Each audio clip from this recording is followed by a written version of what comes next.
Hola, moltes gràcies a tothom per venir. Veig que tinc aquesta consistència en el poder de buidar sales quan haig de parlar. Doncs, bueno, em sembla que hi ha algunes persones en anglès. He fet la presentació en anglès i així que canviaré. Si hi ha alguna que no enteneu, no serà per l'idioma, sinó perquè el que parlo a vegades és difícil d'entendre o m'ho invento. So today we're going to talk about the imagination economy and how digital creators, and when we talk about creators, we talk about gamers, and we talk about content creators, builders, etc., can thrive in this next supercycle that we're about to immerse our journey in.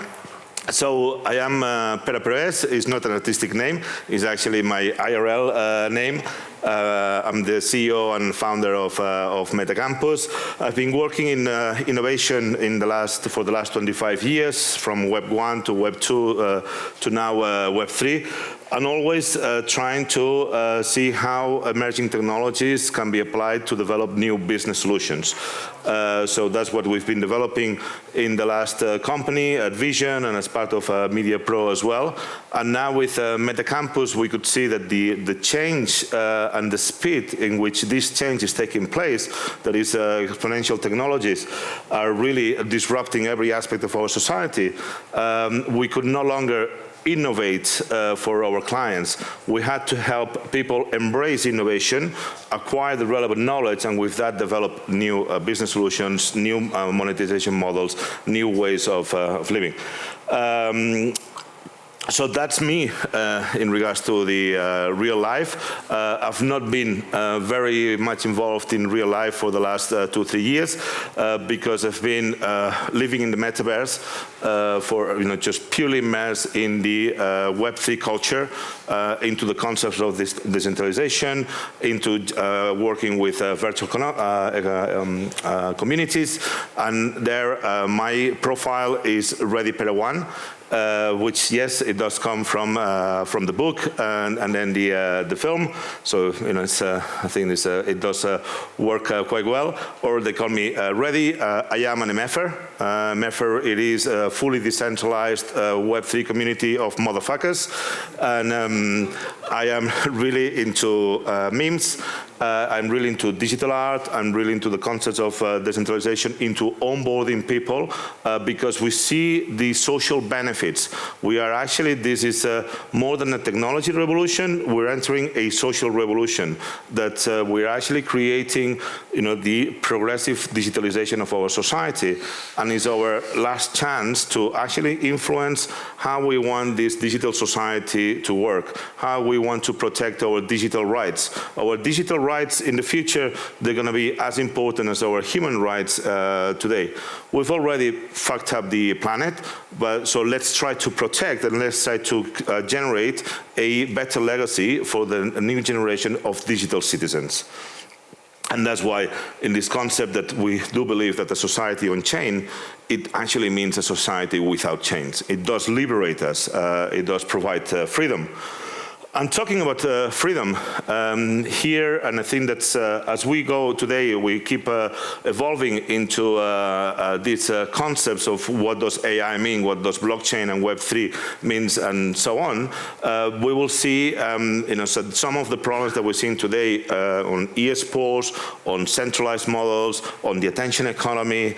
It is part of the emerging new culture and emerging new expectations from users, from creators, from wanting to be more rewarded, more being involved and recognized for the participation in building the entire ecosystem. So the first one that we're seeing in this part of the internet really disrupting every aspect of our society, because when you're talking about having an impact on the economy, it's all the key pillars, and we've already gone through the phase of the central institutions trying to ban what is cryptocurrency or what is decentralized currencies at the end of the day, because there is nothing against digital currencies. The problem was more decentralized digital currencies and losing the control of that. The same happens with identity. We come from an era where we have been abusing the use of data breaching privacy. We were on the free products of social media. We're always the product ourselves. Our data was really what was the value, and that's been heavily abused. So now we go into the era of anonymous identity and being able to prove your value and your experience and your contributions based on your registrations on chain rather than on your personal data. And that enables creators a huge amount of, let's say, freedoms to create new profiles. It's almost, you create as many profiles as you want. You can be whoever you want to be. So at the very core, AI gives us the freedom to create. If you can imagine it, you can create it. When we talk about text to image, text to speech, text to video, text to 3D, text to, at the end of the day, what we're saying is like AI is the end of technology. Because we no longer need to become programmers. We no longer need to become storytellers. We no longer need to have all the craftsmanship that goes around creating content. And then on one side, we're digitalizing every aspect of entertainment, gaming, education, everything. On the other aspect, we're making it easier for everyone to create, independently, just by knowing how to use the tools and how to use their creativity, their innate creativity. So that's what AI gives us, a freedom to create, and a freedom to create is going to disrupt the publisher market. It's going to disrupt, who owns, the ownership part of this. And then we're talking about the user-generated content within gaming. It's a user-generated games, within the ecosystem. That's what we, we want to see. And then the blockchain gives us the freedom to transact. And that's, the freedom to transact is the most important constitutional freedom upon which all the other freedoms depend on. Because if you do not have that freedom to transact, that freedom in regards to the economy, you're always depending on the central institutions. Now, when we're breaking this, that enables us to go from a product from a one way to creating microeconomies, to creating ecosystems. So today, any user can create an experience using AI, can create a tokenized economy to then generate a business model for that for that content or that experience that has created, and then is able to reach the virtual audience, all these virtual communities where we have it there, what we call the metaverse, to then that already generates a circular economy in itself. And looking to then, share that value not just with the user, but then looking at how is that part of the ecosystem. Because as new entrants come into the market, one of the things that we're seeing is how every new tool, any new protocol coming into Web3, they look at rewarding people for their contribution in the ecosystem. So if you have been trading NFTs, there is a new wallet in the market, and then say, right, okay, we can have an airdrop based on your history of trading. Or the other day was an airdrop based on your history on contributing on projects that they have paid more than 100 ETH on fees, so that they actually, so everyone that has been building and everyone that keeps building, we have new players always looking to say, how can we reward the system to then we can create that ecosystem of parallel economies. And this is something that is going to heavily influence the way that we look at professional gaming, because here we're already struggling with a business model that is highly, weighted on publishers, on the platforms, and then, okay, we need to create the standards, we create the events, the entertainment, and we have very little money to play with. But at the same time, we're also looking to extract the money just from the users. Where is that money coming from? While with Web3 gaming and with these three freedoms that we're talking today, is we need to think, okay, let's think about the user first, because we do have eSports because people loved gaming. And that's okay. Of the love of gaming and the increase on the audience, then we were able to professionalize that. Now, we're saying, okay, less viewership, but gaming keeps growing. gaming it's gone from a niche to a generation, from a generation to gamifying every single aspect of our lives. And the more that we digitalize our society, the more that we gamify every single interaction. Let's call it loyalty programs. Let's call it tokenization. Let's call it UGC from any of the socially massive platforms. Everything becomes gamified. So let's delve a bit more on the freedom to create. The freedom to create is actually, we should see artificial intelligence not just something that is going to replace us, but it's going to become, let's say, our key partner on everything that we want to create. So it's almost like a collaborative tool. And it really is, it's enabling, expanding the horizons of what we think we can do. Because we could do everything, we did not feel that we were capable of doing those things because this requires too many people to build that idea, and then I don't have access to the money, etc. Now there is a big trend in US which is called the AI solopreneur, which is a new startup trend that is only one person. Everything else is all the tools and the technology. So only one person generating startups, generating very scalable business models. So if we're going towards this direction, then on one side, we will see a lot of job displacements, and that is a big worry because the space of where AI can be integrated across the workspace is huge. It's a blockchain. It has so many barriers. That's why it's a lot slower. AI is, it's integrated in our day-to-day. So we will see that, but at the same time, that opens up a huge amount of possibilities, and it democratizes creation. Because everyone has access to the tools. They are very accessible. And that's where, it's using your creativity, your talent, your ability, and everyone gets to play. So we no longer see, we come from everyone protecting the IP, creating these massive, 10 players, leading social media, leading the publisher market, leading any single sector. It has 80% of the market is by no more than 10 players. Now, we will go into more accessible kind of ability to create the economy, which generates microeconomies, and that is the essence also of that is going to force also decentralization, because the need for collaboration into those players is a lot greater than the need for protection from all the heavily IP-driven huge companies.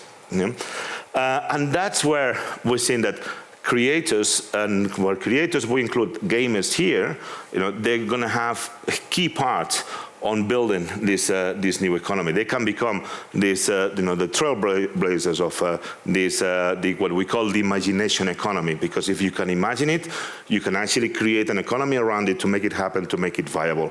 And because the cost of producing is so little, the cost of making that, let's say, profitable enough is a lot less ambitious. So you do not need to generate billions for a business model to work. You could generate 50K a year, and that could be enough, because then you can use those skills and those connections to then get a few airdrops here, a few rewards there, and our wealth will be made up of a combination of digital assets, some fiat assets, and a combination of tokens. And that's how these kind of micro jobs or micro economies are going to change the way that we work. Yeah, and this the concept that we were saying before, because publishers, they need like 5 years to create a game, and they need hundreds of people, and that's why they have to make a profit. Why are they laying off people? Because they know that the next games, they're not going to need 500 people and 5 years. They have to be built with 50 people and less than 2 years, because that's how fast technology is evolving. And that's, we're seeing the trends on how actually the cycles, the sports economy has been there for 100 years. The eSports economy has been there for, 20 years? And now we're already seeing, oh my God, this model needs to be almost reinvented. Those cycles have been shortened. In Web3, business models, they become obsolete sometimes within 6 months, within 12 months, because we are building as we speak. And we have to keep exploring. And that's why, for example, with Axie, when we built the Axie game, it generated an economy that flourished for a short period of time. It provided many jobs to many people in the Philippines and some of the countries where the cost of living is really low. So earning $300 a month out of playing with a play to earn was already a much better option than working 12 hours a day for that sort of money. So it does generate an economy. However, we are pioneering this space.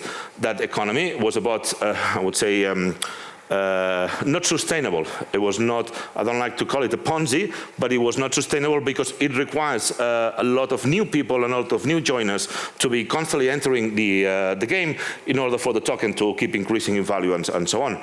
That is fine. It worked for a while. They took the key lessons that they learned from there, and now they've created Pixels. And then the pixels created by the same company that created Axie Infinity, it now provides a much more sustainable economy where you can play on-chain, you can play off-chain, you do not need to buy lands, but you can buy lands if that's part of how you want to contribute. So you can monetize it, you could just play it. It has a lot more, let's say, game-driven, which is game first rather than economy second versus economy first, and then and having a really bad game around it, which was one of probably the first generation of Web3 games. But to produce that, we now have more and more tools to create the assets, to create the 3D environments, to create the intelligent NPCs, all the avatars that you interact with. All of that is becoming a lot easier to explore this journey. Yeah, and then because craftsmanship, it is something that it is becoming commoditized through the advances in technology, then it's creativity. Creativity is the source of true value in the imagination economy. Yeah, and that's one of the things, because we now, at the end of the day, we have to see, as I was saying, AI could mean, as we understand it, the end of technology or the end of programming, or really using just natural language to create these things. The world is really our canvas. We are not just creating a virtual world, as we will see, but we're digitalizing every layer of our society. We're seeing from the city landscapes being completely digitalized, all the experiences around geolocalization, happening. We're really gamifying the city around us.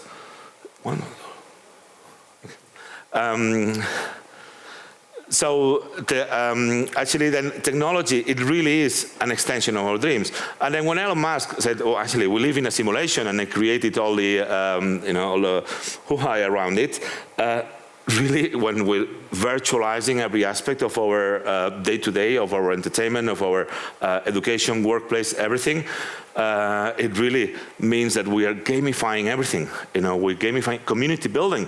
It's about how do you build a community, and you build a community by many gamification techniques. That's how you get that interaction. That's how you get that reward. That's how you get people to participate. Brand engagement is already been progressively gamified. The same with immersive experiences. Storytelling gets more playful. The loyalty programs, as we discussed before. Everything is applying the gamified mechanics. So we're really building the natural habit for gamers at the core.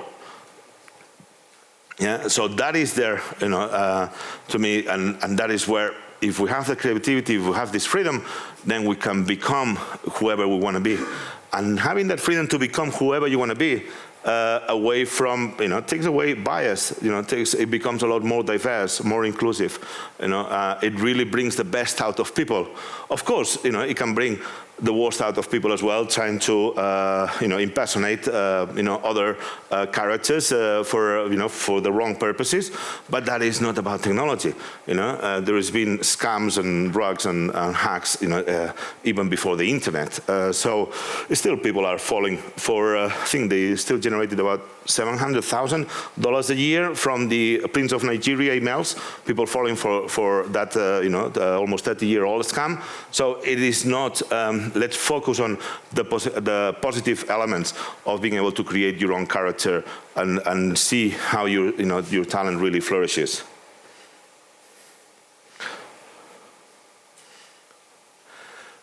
Then, in regards to professionalizing, before we had one of the issues that we had is, okay, you had the jack of all trades, a master of none, and really became that you really had to specialize. And because things were very difficult, whether you are a developer, a programmer, or whether you are a professional player, or whether you are a game designer, you have to choose one career path. And that's what you have to specialize. Now, and that limits your possibilities, because then you may only get as good as a certain level at that particular specialization, and trying to go back into the market through another field, it becomes really, really hard. As we're commoditizing this part, we're making it a lot easier. It means that now all the, let's say, the professional ability using technology enables us to explore different avenues and to really work on how we can actually monetize our passion for gaming. But that creator independence also is forcing us to fully grasp, many other roles. So we do have to become almost, innovators, educators. We have to become more entrepreneurs. We do need to understand how a smart contract works.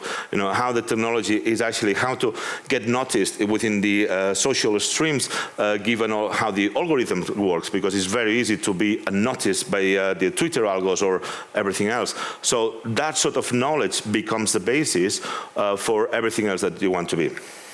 And I'm going to close with more in regards to the saying, okay, so how we're evolving, how we need to make sure that we go from something that game monetization that is going one way, that we saw that professionalization, that we've reached now probably what we have, from only monetizing the companies to now monetizing 1% of the professional players and so on, seeing how we can use Web3 to enable new ways of monetizing. And for players, incorporating NFTs or digital ownership can really enhance the player satisfaction.